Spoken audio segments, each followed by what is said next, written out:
Inilunsad ng Philippine Heart Association ang isang fun run para ipakita ang kahalagahan ng ehersisyo para sa kalusugan ng puso alinsunod sa paggunita ng World Heart Day. Ang detalye sa ulat ni Isaiah Mirafuentes.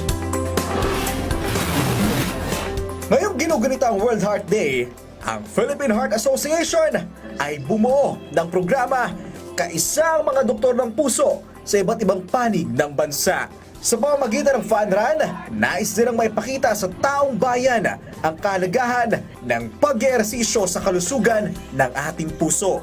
Ayon kay Dr. June Aventura, Direktor ng Philippine Heart Association, atake sa puso ang nangungunang dahilan ng kamatayan sa bansa.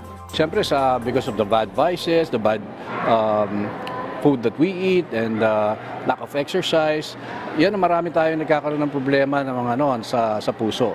Of course, meron rin mga congenital, yung mga inborn, pero mostly ano nangyayari, nagkakaroon ng problema because of all these bad habits that the Filipinos actually do. Maraming simptoma ang mga may sakit sa puso.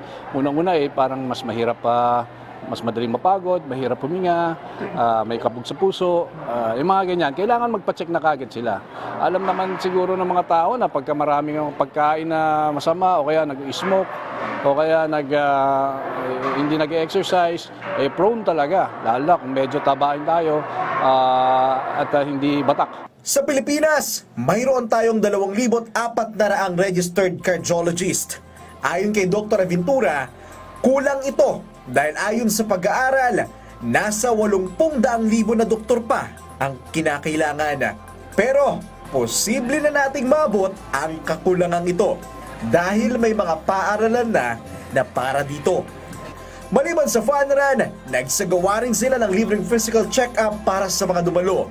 Paalala ng PHA, mahalaga ang pag-ehersisyo, pero dapat masabay nito ng wastong nutrisyon at balanseng diet para sa mas maayos at ligtas na buhay. Isaiah Mirafuentes para sa Pambansang TV sa Bagong Pilipinas.